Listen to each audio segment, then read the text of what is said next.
No, I missed Milne last year. I swear she was so annoying. How is Harry party leader?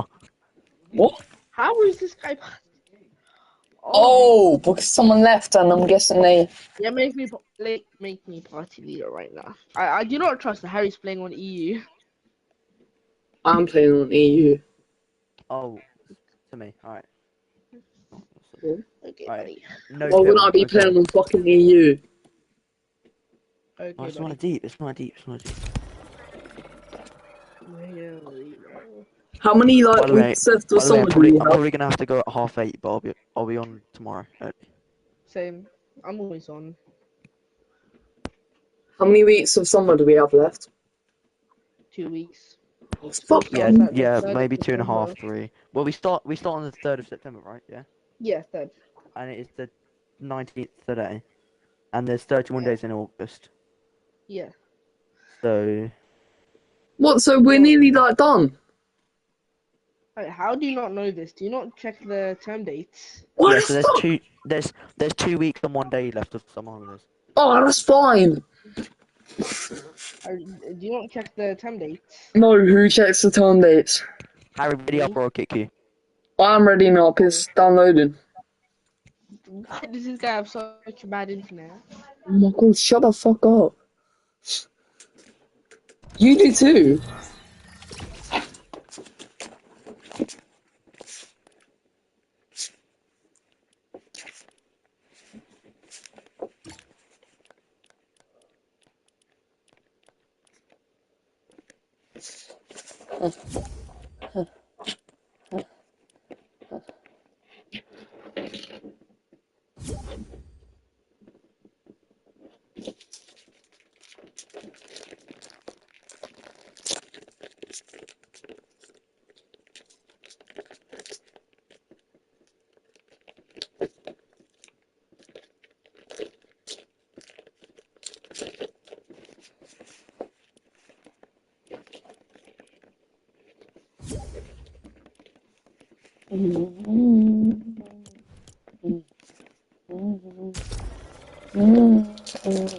Oh, that you know.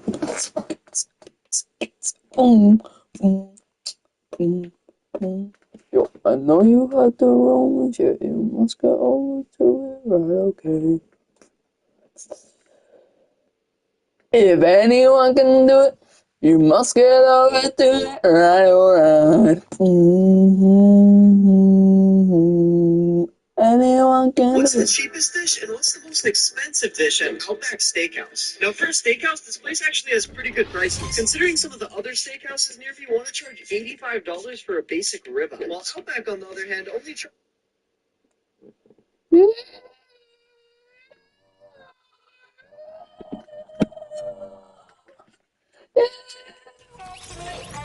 In a search for ways to make extra income as a software engineer. And after Yo. education a couple days later, there was a bunch of different projects to choose from. Meetings Yo. and my boss and asked for a full No, you are the shit. You must get over to it, right?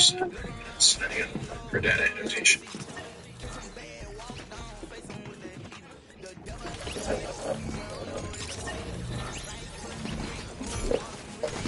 I need stuff in new storage. He's like, shut the fuck up. Explore new spaces. The last couple years have been pretty wild. Collecting putting myself through misery and torment playing Call of Duty every single day to unlocking platinum trophies, where I also occasionally put myself through misery and torment. When it comes to my platinum trophy endeavors, the good memories definitely outweigh the bad. Because entry attracted me from I made it my sole mission to play and play as many incredible games as possible, many of which Oh, that's a bit too far. first Shut the fuck up. tradition, I guess you could say, to take every game from bottom in this tier Got Pumpy. the categories enjoyable, grindy, challenging, very hard, no diddy, and pure misery. 32 games, one ultimate tier list ranking. Check all.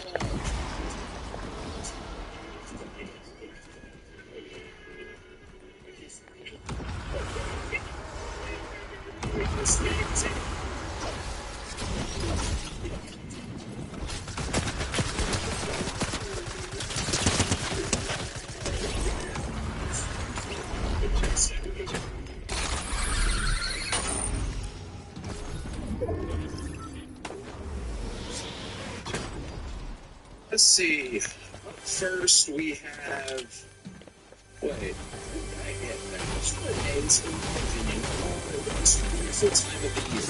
Full of happiness and joy and giving and all that sentimental stuff. What if I told you it could get even better? What if I told you that a gaming console based on or Amazon gift card, or even $3,000 for that holiday shopping you've been putting off? Well, today is your lucky day, because Raid Shadow Legends is celebrating Christmas in Teleria with a special mini-game. All you have to do to enter the giveaway is download Raid using the link in the description of this video, or scanning my QR code, then head to xmas.raidrpg.com. Enter your Raid ID, and then start throwing those snowballs.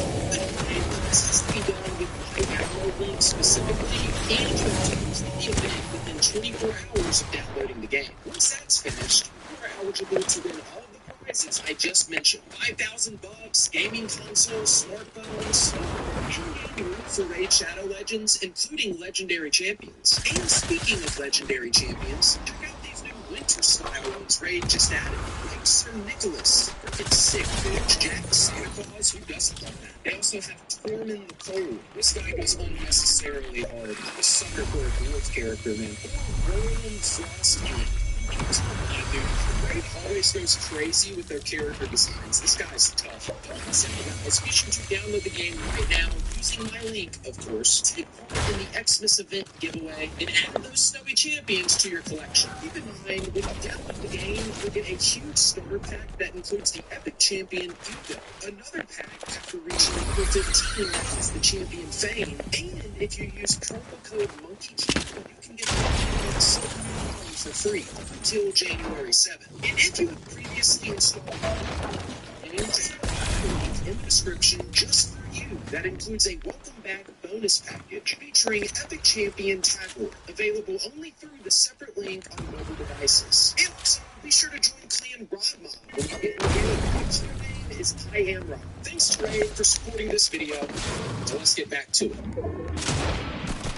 I did rank a lot of these last year, but I think my opinion on some of them has changed. So we're just going to start from scratch and re-rank all of them, even the ones from 2023. So with that being said, let's go back to where it all began, Assassin's Creed Valhalla.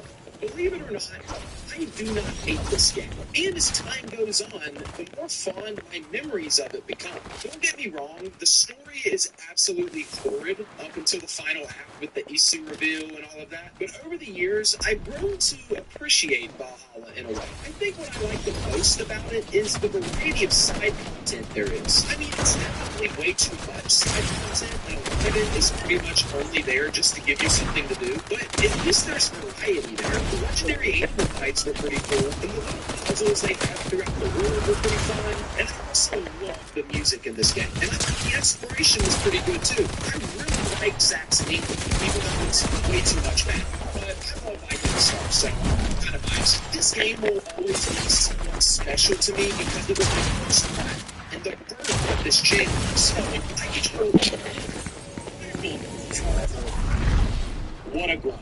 There were like 700 or 800 collectibles in this game, and even if you speedrun it, you're still going to spend well over 100 hours getting the platinum. There's not necessarily anything hard about it, though. There's no difficulty-related trophies, so you can just play on a lower difficulty if you want, but the mental fortitude required to achieve 100% in this game is a challenge in itself. So for that, we're going to put it in blank. And next up, we have Hogwarts Legacy. You know, this is a weird game for me, because usually games tend to grow on me over time.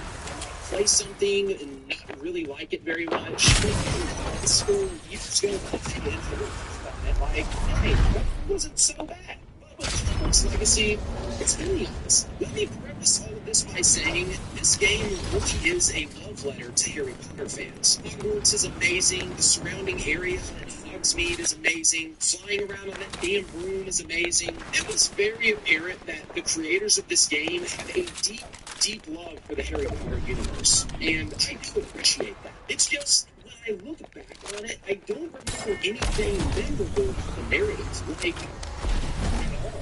I don't even remember what happened in the actual story. I just remember the little goblin was the antagonist, and I called him Festus. A really effort into the dialogue and storyline, this game could have been my game of the year in 2023. But because that aspect of the game was so mediocre, it just drags it down a ton. And the platinum itself was pretty grindy from what I remember. There were a lot of side activities, many of which got very repetitive. It's not like it was another AC Valhalla or anything, but still, it was a lot. The game wasn't inherently hard, though.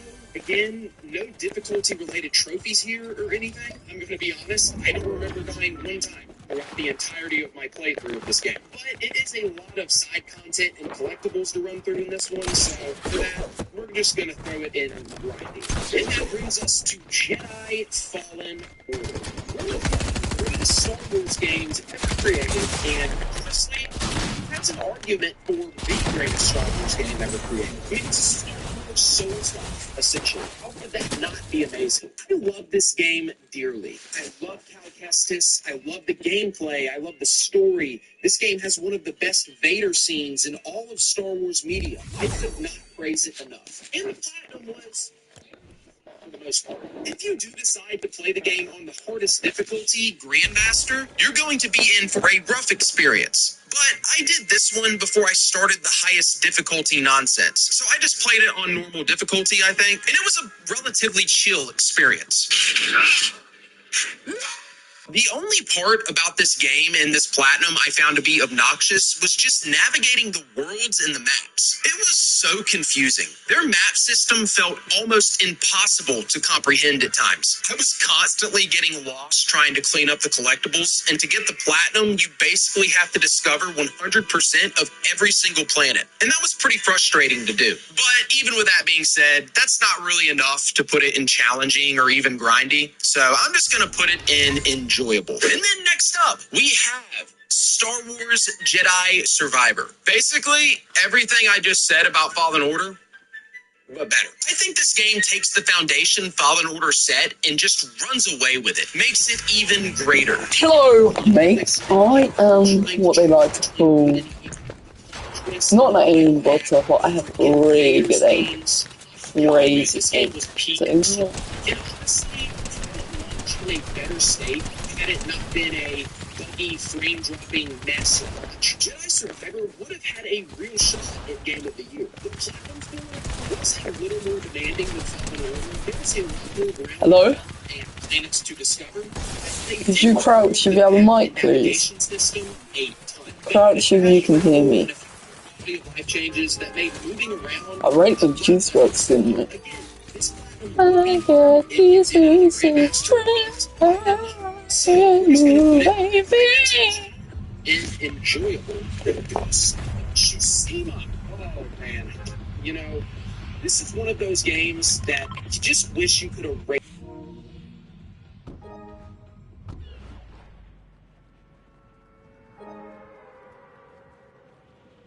I've never seen. Jessica is one of my favorite video game protagonists ever. That doesn't fucking help.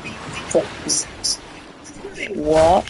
Ghost of Tsushima overrated and an overruled Ubisoft game. In honestly, I usually feel that the opinions of strangers on the internet have a negative impact on my life, but when I hear this take, it literally ruins my entire day. It's blasphemy. Now, this was my fifth platinum trophy, and the first one I decided to do on the hardest difficulty, which is equal difficulty in Ghost of Tsushima. And for those of you that remember that playthrough, you will recall that we had a lot of oh, come on, just 3 baby soldiers trying to invade my land? This is so easy. Anyone can win, okay? Okay, oh snap, here comes the real challenge. Okay, let's slam a fire tower right here in the center. We'll look at it right now. It's like crazy. These waves of enemies just won't quit. Now quick, scoop up these points so we can reinforce our defense. Yes, now we're like boom like butter. Wait, what the heck?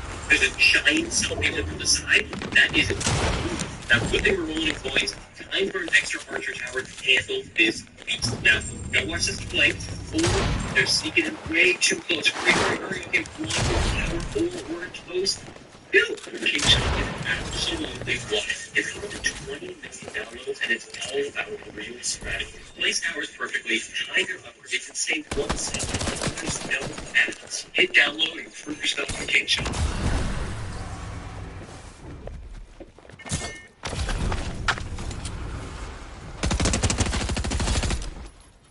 Struggles getting through it.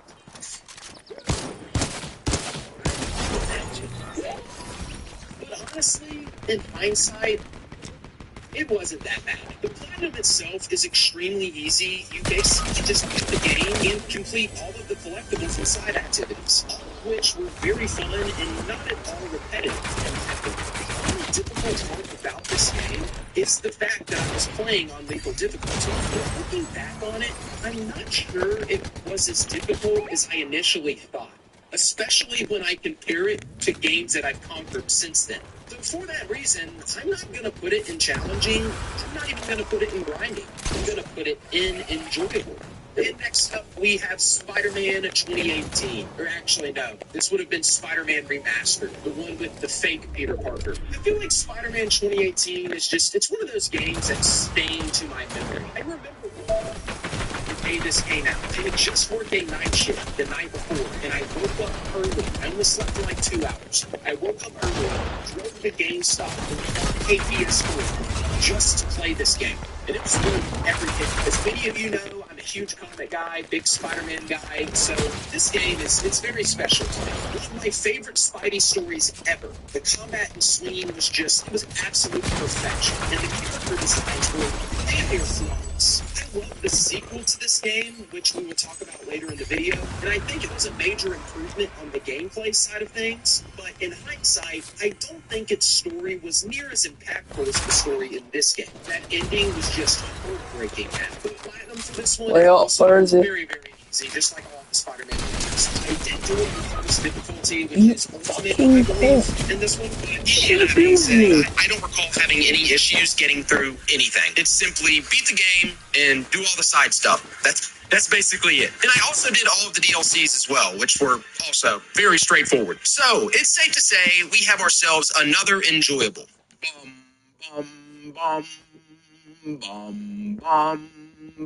Sorry. God of War 2018. This is where it all started, folks. This is where I became a maniac. God of War 2018 was my first exposure to the God of War universe, and I absolutely fell in love with it. From the second that first boss fight with Baldur started, I knew I was in for a wild ride. And the platinum itself is very easy to obtain if you want it, unless you're like me and decide to do it on this difficulty. Give me God of War. Genuinely, people do not talk enough about how hard this difficulty is. At this point in time, I've done a lot of harder games, Souls games included, and I found Give Me God of War to be on par with most of the harder games I've done. I died over 600 times during that time.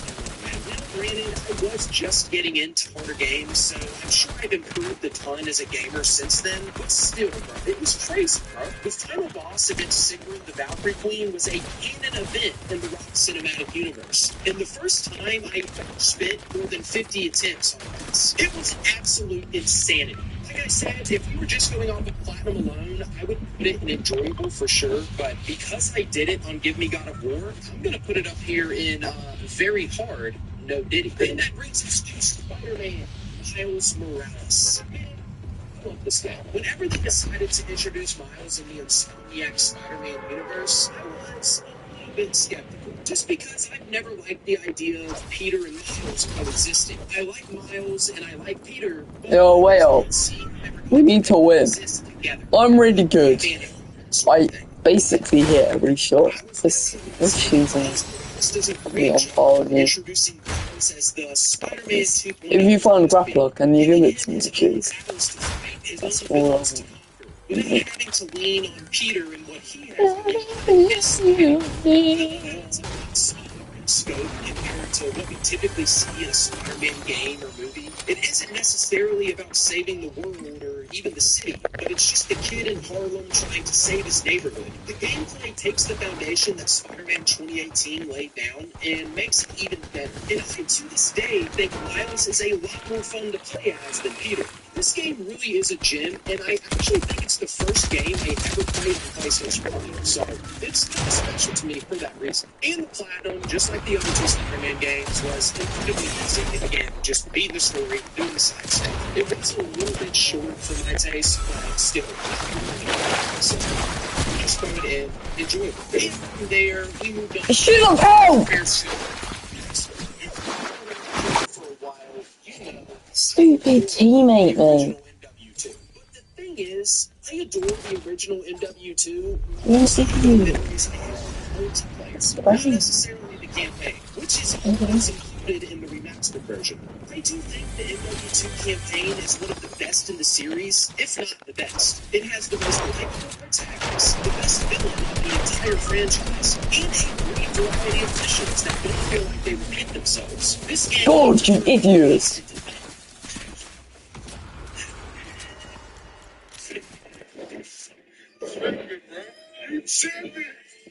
This is where boys became men.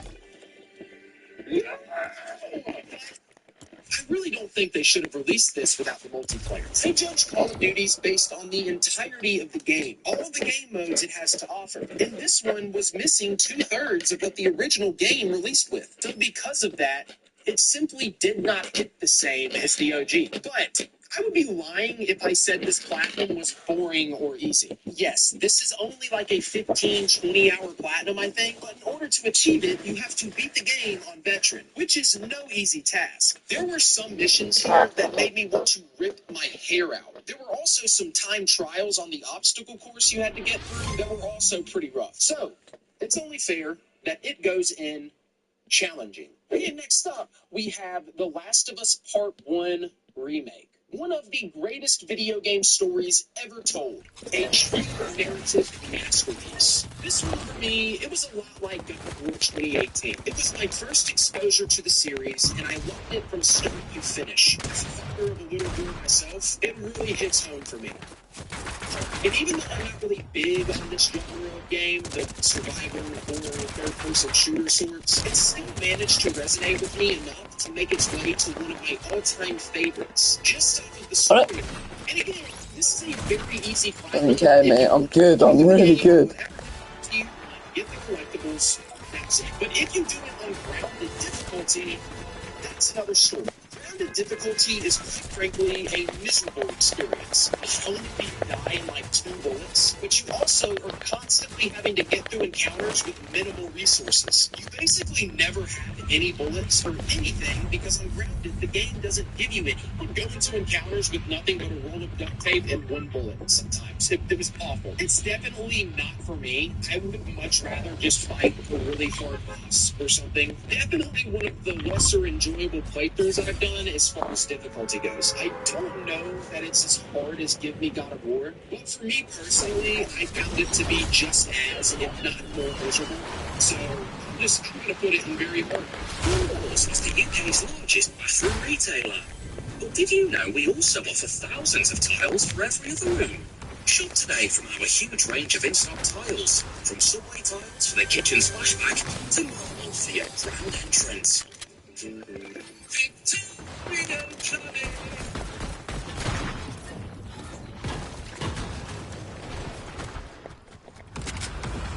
Most price lines. That's deals on all pizzas for £10. It's a bargain whichever way you slice it. Order now.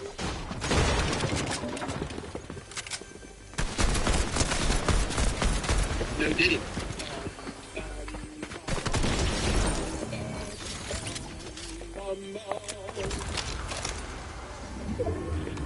It's a war or oh man, what an experience this game was. A massive improvement from the 2018 game in almost every way, in my opinion. Better story, better combat, better exploration, better everything. A lot of people disagree with that take, but whatever.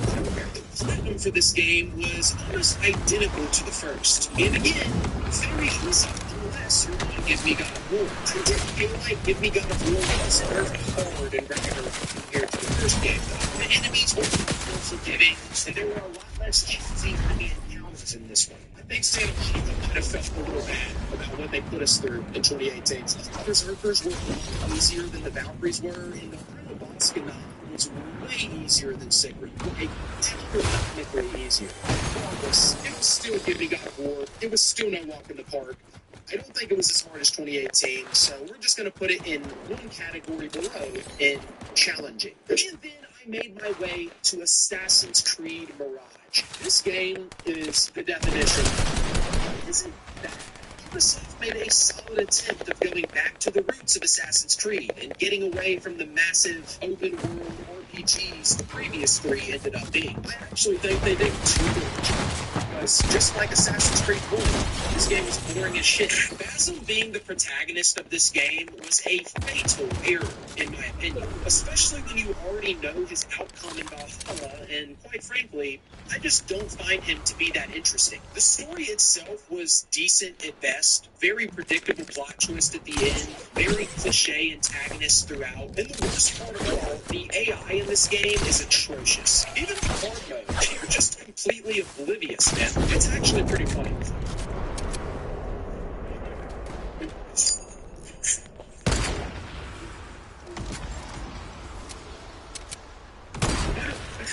So obtaining this platinum was a very underwhelming experience, I would say. There was nothing too hard, nothing I would even consider grindy, to be honest. And the game itself just doesn't have an intriguing enough narrative or compelling enough gameplay to consider it enjoyable. So, we have ourselves our first boring. And next, we got Spider-Man 2. I don't know why, but for some reason, it's become trendy and cool to hate on this game. Like on Twitter, we have legitimately seen in real time people turning on Spider-Man 2. What is wrong with y'all? I think the only thing about Spider-Man 2 I find disappointing is that it is a little bit on the shorter side. I would have preferred something closer to 30, 35, even 40 hours for the platinum. But instead, it was around 20, 25. But I don't think that necessarily makes it bad.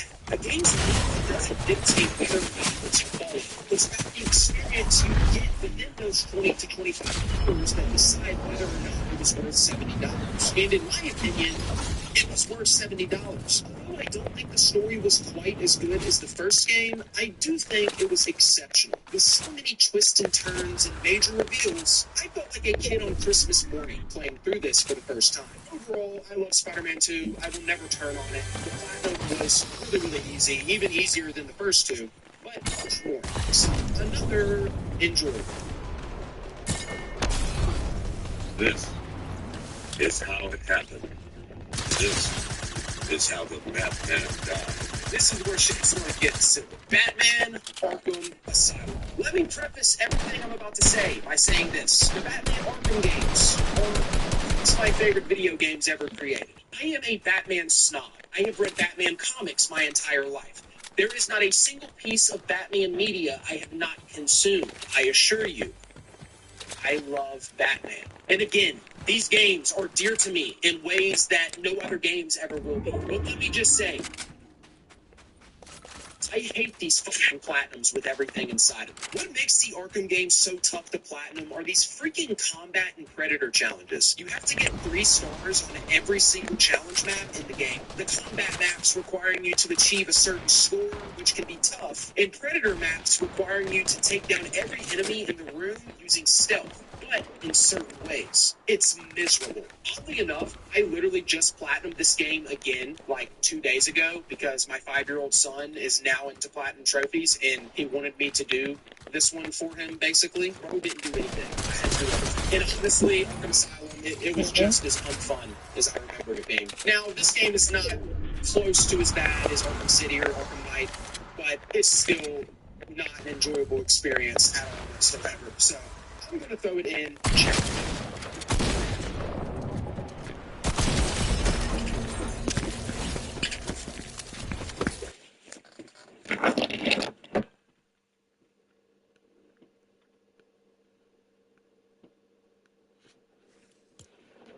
I didn't forget. What? I'll never forget. This was one of the most miserable platinums I've ever done. Again, I love Arkham City. I love these games. But the process of unlocking this platinum was a pure and total wasteland of agony. But it wouldn't have been near as bad if I didn't do all of the DLC trophies. Sure, you have 400 Predator trophies to grab, but the combat and Predator challenges with Batman aren't really that terrible. But to get all of the DLC trophies, you have to get all of the stars in every single map with every DLC character.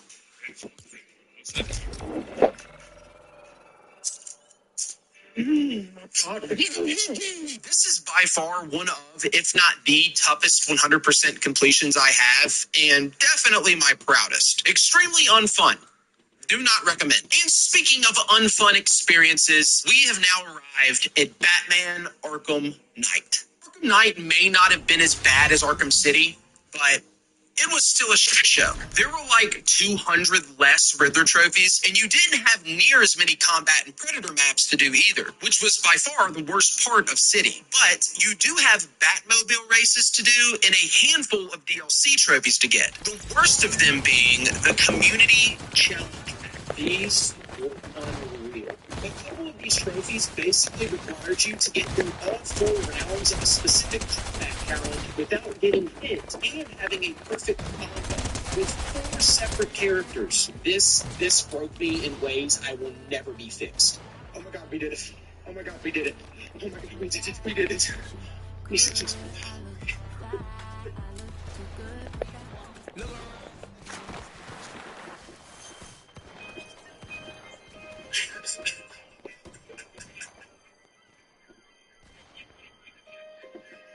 I think I've said this before. I don't think Arkham Knight's Platinum is overall as hard as Arkham City's, but I do think Arkham Knight has specific trophies that are harder than anything that's in Arkham City. I hope that makes sense. But even in hindsight, I still think this is as hard as I remember it being, and definitely harder than Give Me God of War and The Last of Us Part 1. So we have ourselves our first pure misery, folks. All right. Today, finally got it. Now we can move on to the games I platinumed this year, 2024, starting with Elden Ring. For those of you that are new to the channel, basically what I do is every 100,000 subscribers, I platinum a FromSoft game. I spin a wheel, and whatever it lands on, that's what I platinum. At 300k, I'll be doing Dark Souls. At 200k, I did Bloodborne. And at 100,000 subscribers, I did Elden Ring. My first FromSoft game ever. And boy oh boy, was it an experience. I really didn't know if Elden Ring was going to hit for me initially. I attempted to play it once before, but honestly, it just wasn't my cup of tea. And upon revisiting it, I'm not going to lie, I still kind of felt the same way. I just didn't understand the appeal. That is, until I beat my first boss.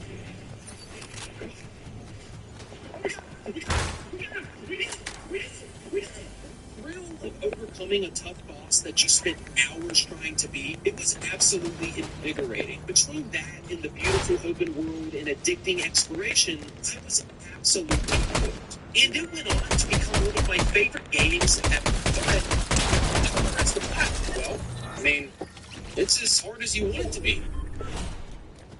Elden Ring is a strange game to gauge difficulty on simply because of how much versatility it has. No 2 Elden Ring playthroughs look the same. Hello? Literally hundreds, if not thousands. Mom?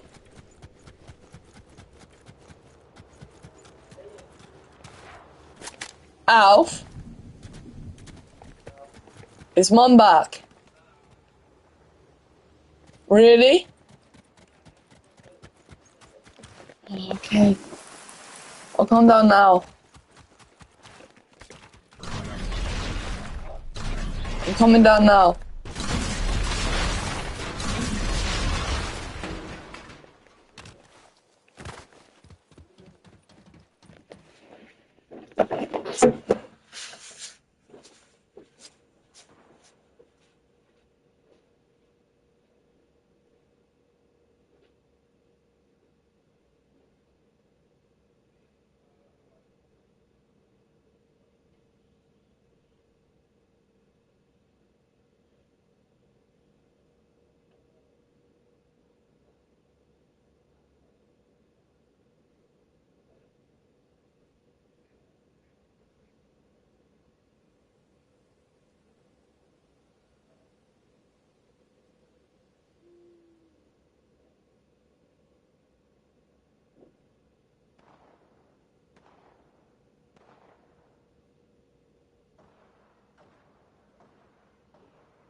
And if they ever do come round, you need to make. If they ever do come round and they go over and you tell me, I will get finished with them. Huh?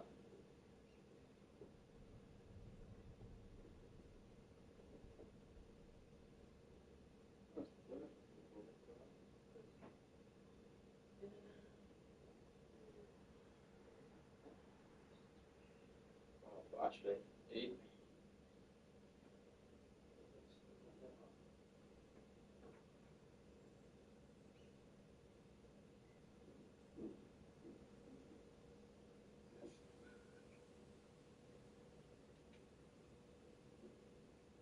what's she confused me about?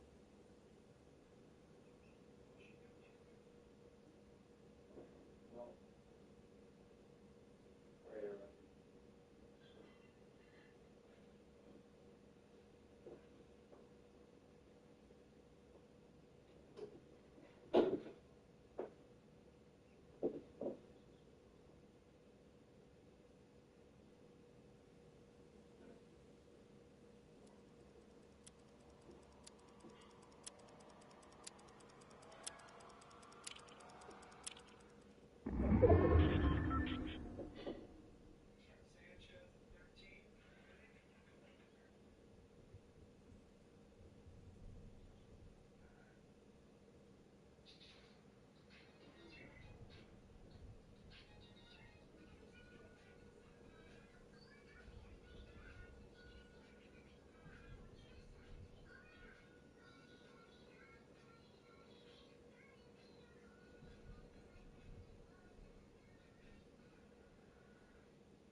I died. Placed 10th as well.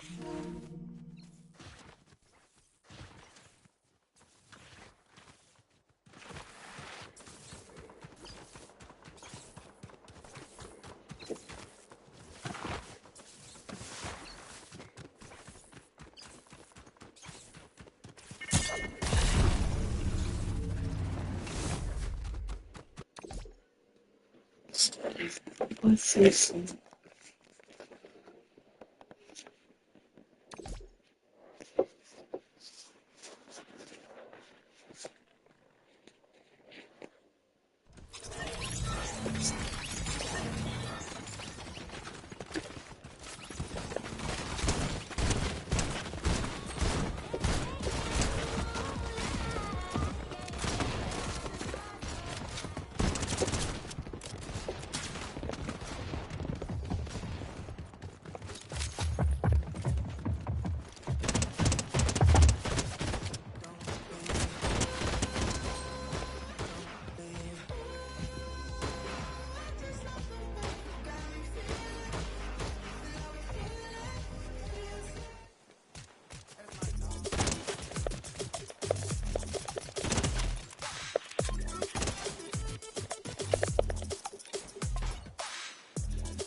The thing that there was on, and so did I.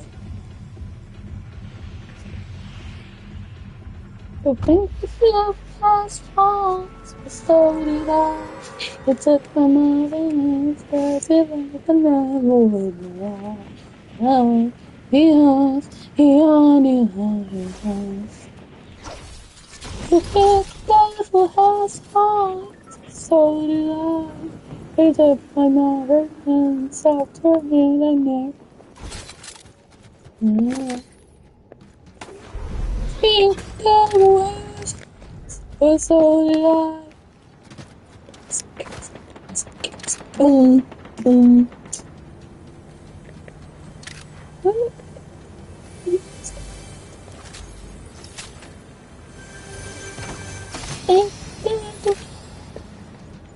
So did I. Took them off. That's my face.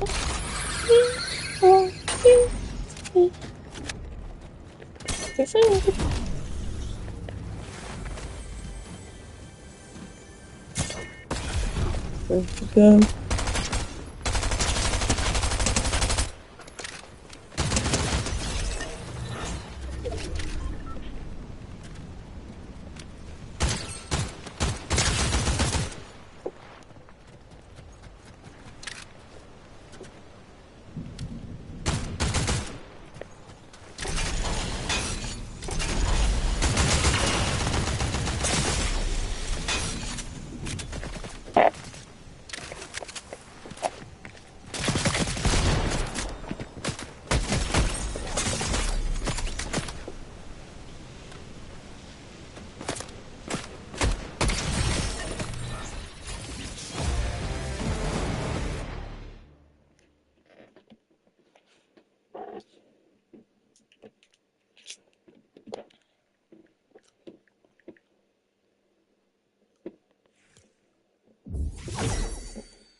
Ollie, let's keep that.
this? Right, Mum's on the call.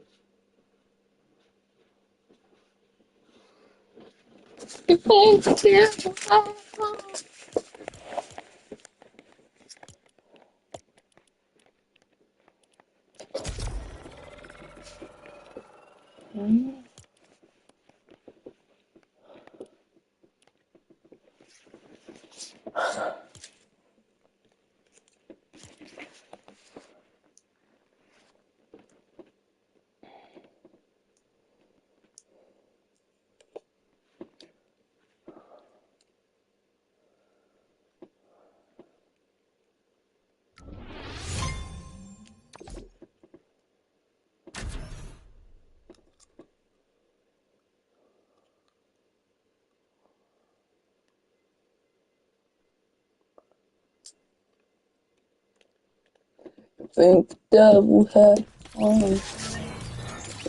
Think the devil has horns, but so did I. Took my mother now.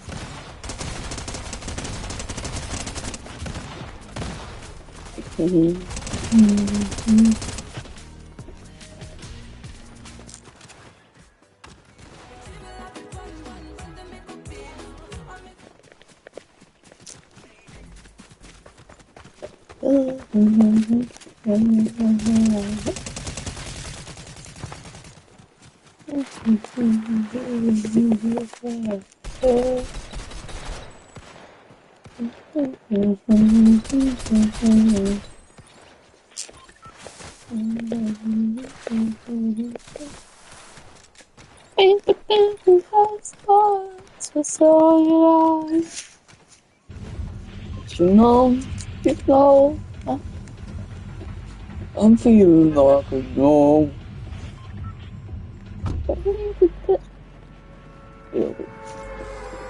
So did I. It took me working his study.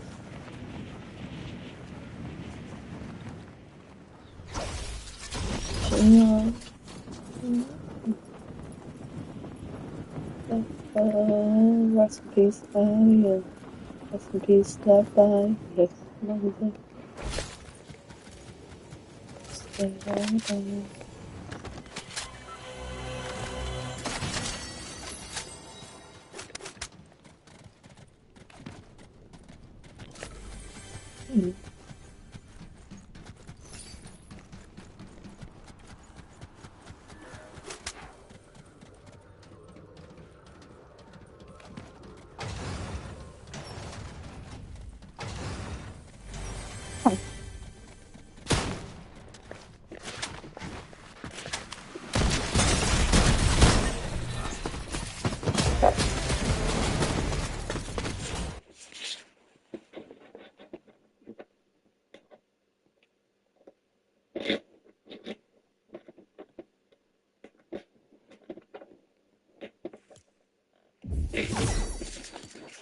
Devil has. Think the devil has horns. Today we are going to be calling people pretending to be horns.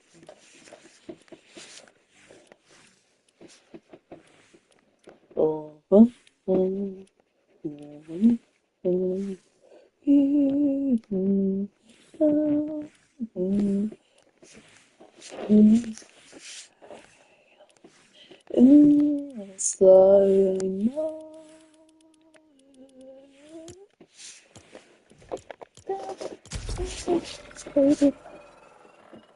Today we're going to be playing a little track called Tiny Beaver.